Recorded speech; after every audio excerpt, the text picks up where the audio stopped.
Hello friends, let us learn about a new topic today, that is mineralocorticoid excess. This mineralocorticoid excess can be of two types, that is primary hyperaldosteronism, that is one, and the second one are the other causes of hyperaldosteronism. So in primary hyperaldosteronism, you can see adrenal adenoma, which is called as Conn's disease, where the disease is in the adrenal gland. The second type is bilateral micronodular adrenal hyperplasia, and then glucocorticoid remediable hyperaldosteronism. And then the other causes are syndrome of apparent mineralocorticoid excess,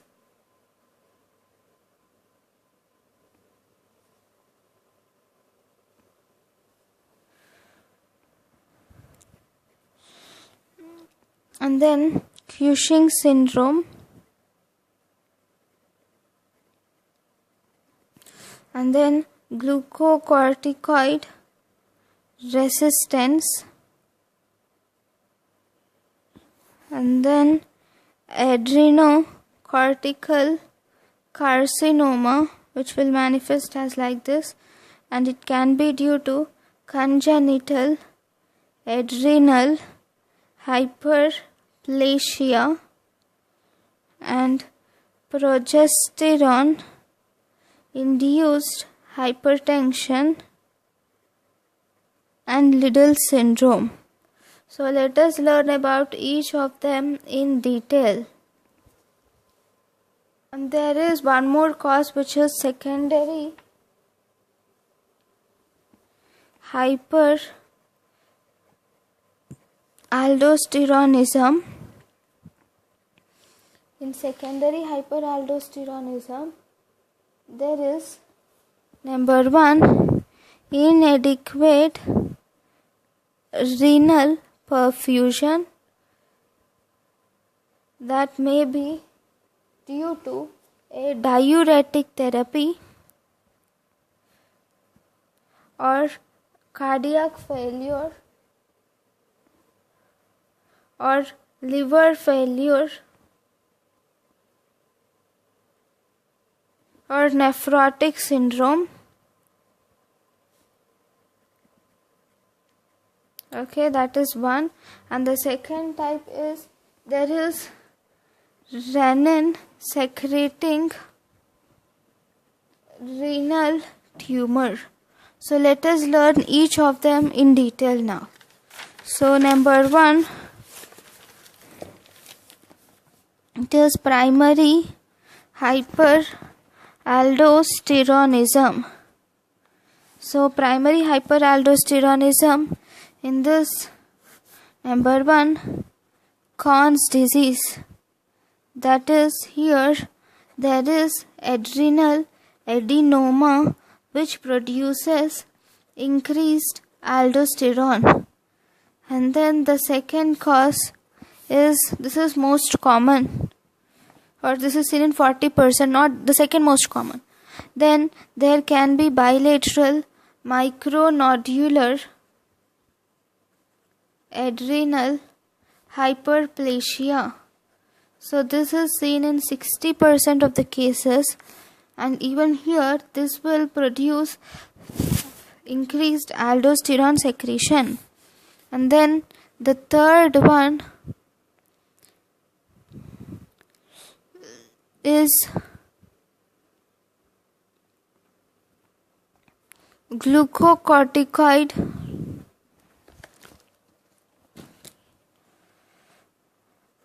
remediable hyperaldosteronism. So here what happens is there is a crossover between CYP11B1 and CYP11B2. So because of this there is ACTH driven aldosterone production. Okay, so thus there is increased aldosterone.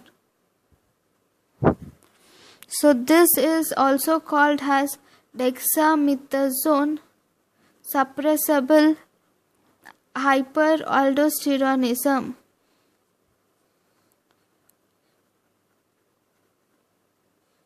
Okay, so this is the third type. Other causes which are rare. So other causes.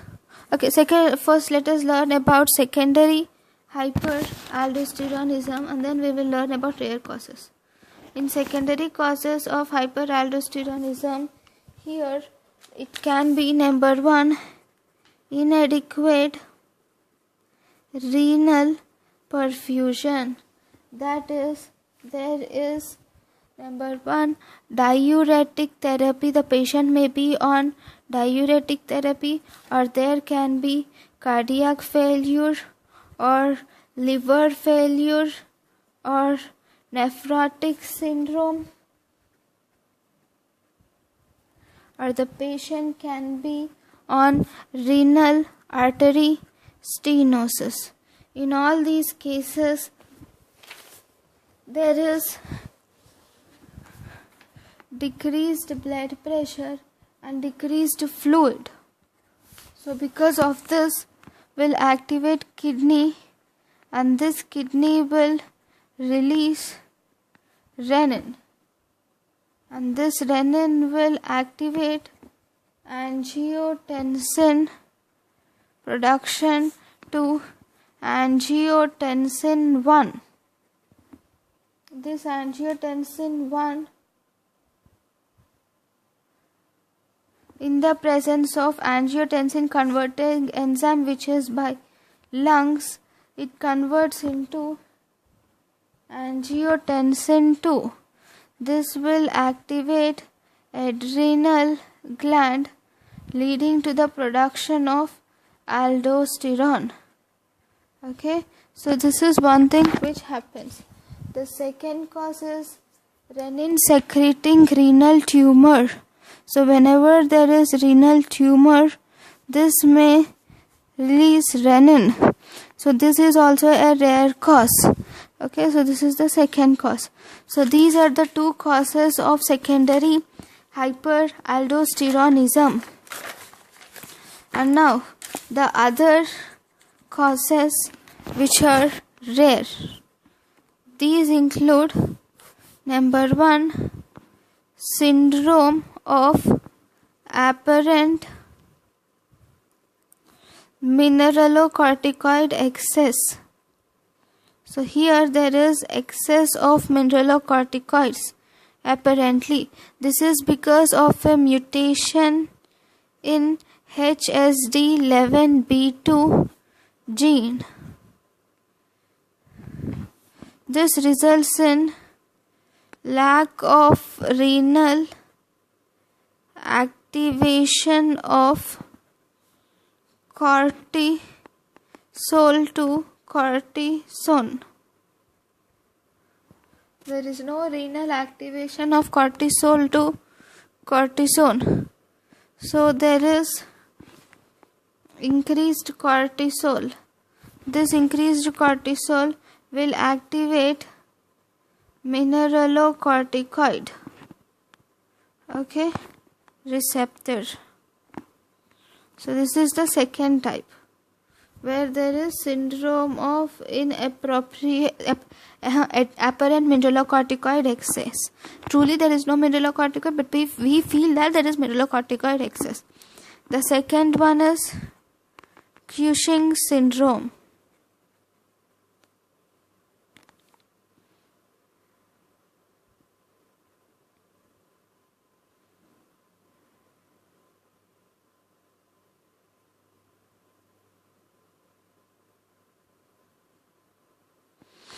So here, whenever there is cortisol excess, in this case,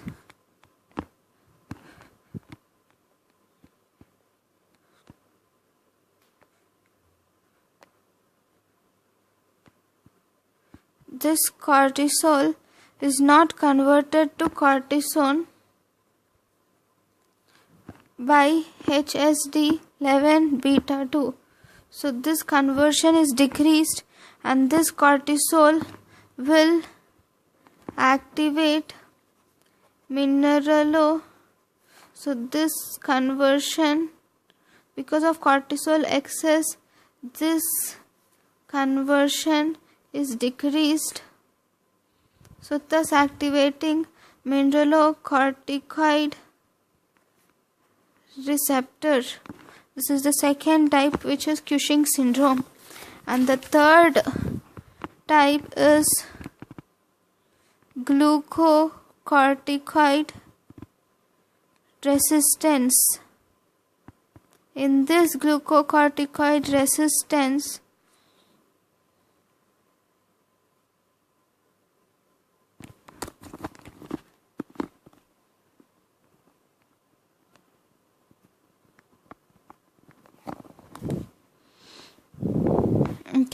this glucocorticoid resistance, so here there is upregulation of cortisol. So what happens here? First, there is mutations which are GR mutations are seen. GR is glucocorticoid receptor mutations are seen. So these mutations will lead to upregulation of cortisol production, because the cortisol which is produced, normally what happens is, just a minute. Here, due to the mutation of glucocorticoid receptor, the cortisol can't bind to glucocorticoid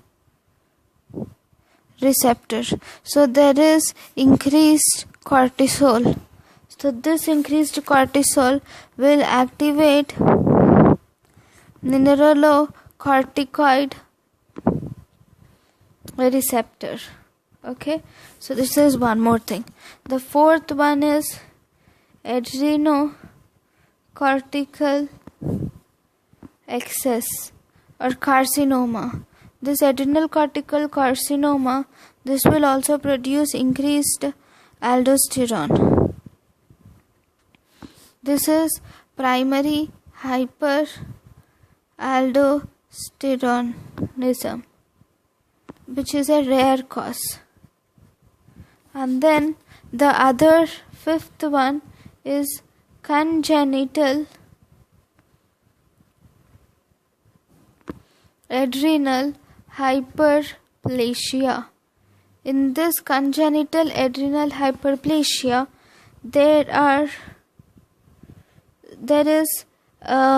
mutations in CYP11B1 and CYP11B2 genes. Normally these genes are involved in steroidogenesis. So because this is normally, so because of this mutation, there will be increased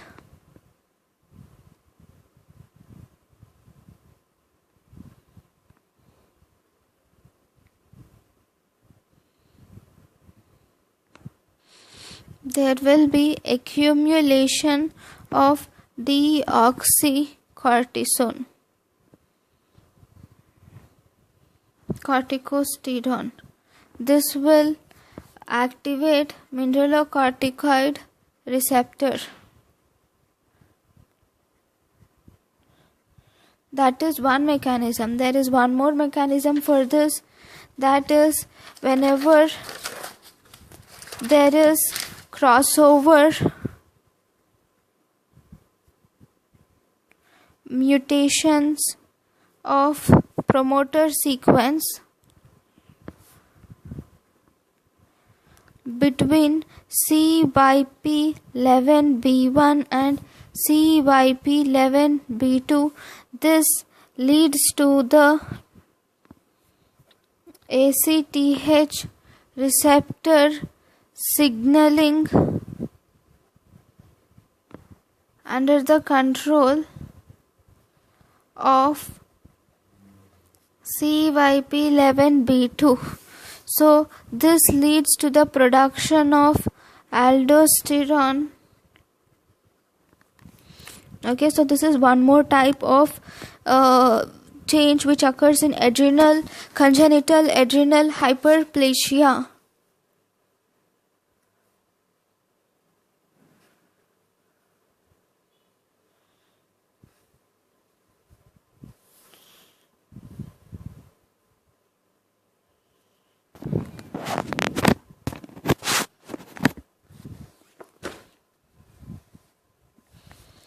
So this type of cause, this is called as glucocorticoid remediable.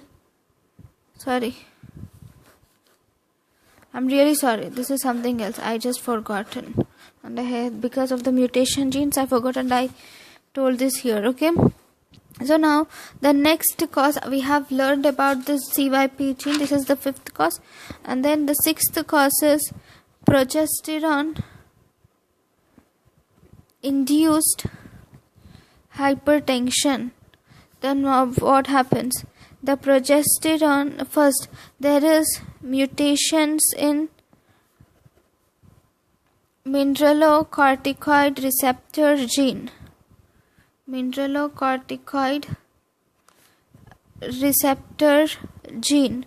So these mutations leads to the progesterone acting as an abnormal ligand. Okay, so this progesterone will activate the mineralocorticoid receptor. So this is one type. The final seventh type is Liddle syndrome. So what happens in Liddle syndrome? In Liddle syndrome, there is mutant ENAC alpha or beta subunit. So because of these mutations, there is decreased degradation of epithelial sodium channel, thus keeping the membrane channel in open conformation for longer time. Conformation for longer time. So this leads to increasing mineralocorticoid activity. Okay, so here ENAC is epithelial sodium channel. Okay, so these are the different types of causes which are seen in hyperaldosteronism. So what are the clinical features that are associated? Here there is number one, increased mineralocorticoid. So because of increased mineralocorticoid, or there is activation of mineralocorticoid receptor. Without increased mineralocorticoid, so this will lead to number one, potassium depletion, and then increased sodium retention. So increased sodium retention causes expansion of extracellular volume and plasma volume. And also I have said there is increased epithelial sodium channel activity. So for epithelial sodium channel activity, if this is the lumen and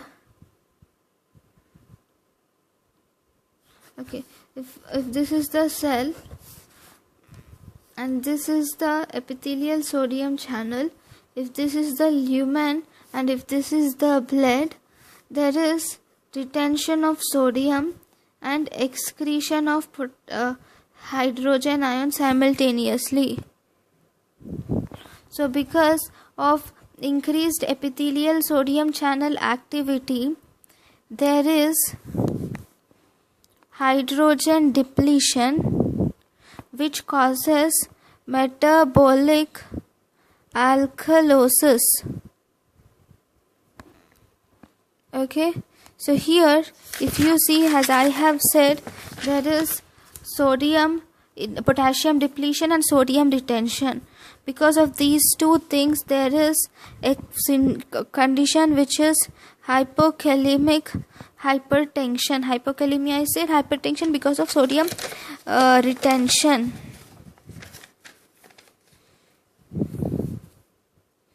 Okay, now there is increased aldosterone. This aldosterone has effects on the vascular system, so it increases cardiac remodeling. Increased aldosterone increases cardiac remodeling, and also it decreases the compliance of blood vessels. And then this aldosterone in the kidney, it will cause direct damage to myocardium and glomeruli, and this will again lead to systemic hypertension. So because of hypertension and sodium retention, there can be peripheral edema, and there is hypokalemia.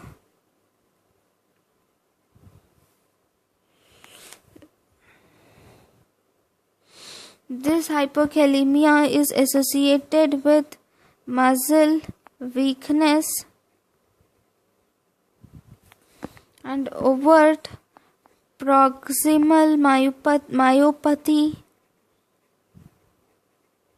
or even sometimes you can see hypokalemic paralysis. And if there is severe alkalosis, this can lead to muscle cramps, and if it is very severe, there can be tetany. So these are the different clinical manifestations which are seen in mineralocorticoid excess. So what is the diagnosis? First, I'll just draw an algorithm so that it becomes easier for understanding what happens in this. So first, whenever there is clinical suspicion for mineralocorticoid excess, how do you suspect it clinically? That is by severe hypertension for which you are using more than 3 antihypertensives, and also if it is drug resistant. That is one. If there is hypokalemia, and if there is an adrenal mass, or everything, it's or if there is family history of early onset hypertension. If all these are positive, then you have to screen it. So in the screening, you will measure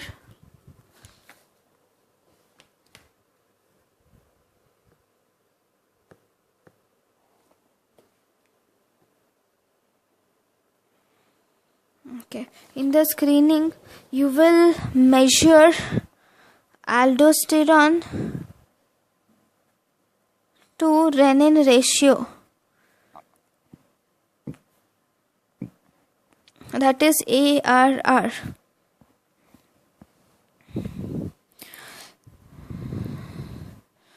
On current blood pressure medication, and or stop spironolactone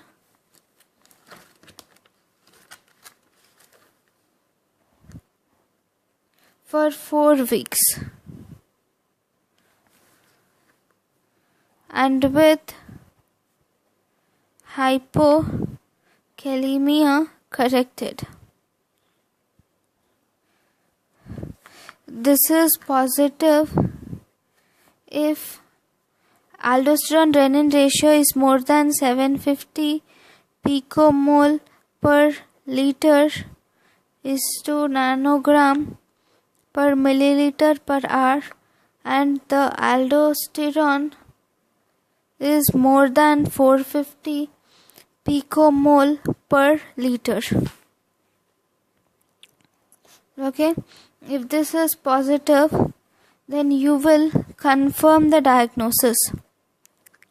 For confirmation of diagnosis, you do a test which is called as saline infusion test. In this, you will give 2 liters of physiological saline is given over 4 hours IV, and then you do oral sodium loading, or you can also do fludrocortisone suppression. Okay, if these tests are positive again, if these tests are positive, then you will do a enhanced CT adrenals. If the enhanced CT shows unilateral adrenal mass, and if the patient has age less than 40 years, you will do unilateral adrenalectomy. If the patient has age more than 40 years, then you do adrenal vein sampling. And in this adrenal vein sampling, if it is positive, you will do adrenalectomy. If this is negative, then you do drug treatment. Okay, I will learn about drug treatment right now within a few minutes. Then if there is bilateral micronodular hyperplasia, then you will give drug treatment. And if there is normal adrenal morphology on CT, then what do? Then you will see whether there is family history of early onset of hypertension, and then you will screen for glucocorticoid remediable aldosteronism.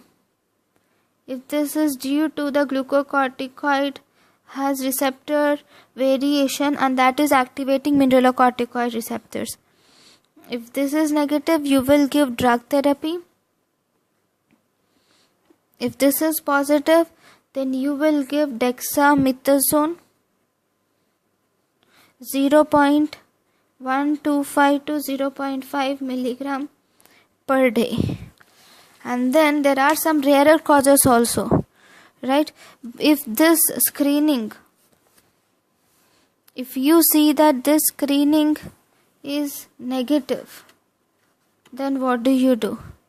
then there may be rare tests, right? So in that you will have to do 24-hour urinary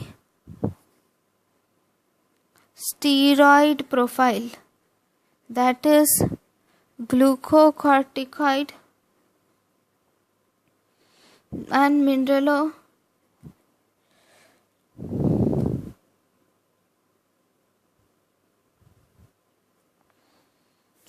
you will have to do 24-hour urinary steroid profile. Okay, then this is diagnostic for number 1, apparent mineralocorticoid excess and congenital adrenal hyperplasia, and then adrenal tumor related deoxycortisone excess. Okay, if this is negative, then think of Liddle syndrome and then give amiodarone trial. Amiloride trial. Okay, so this is the diagnostic feature or diagnosis, all the features which are responsible for the diagnosis of mineralocorticoids excess. So this is important to learn, and now these are the diagnostic features which you see. So this is about the treatment of mineralocorticoids, the algorithm for treatment and diagnosis of mineralocorticoid excess. So thank you guys for watching my lecture. If you have any doubts, please comment it in the comment section. If you feel something is inadequate in this lecture, even then comment it in the comment section. Please subscribe the channel for more videos. Thank you for watching my lecture.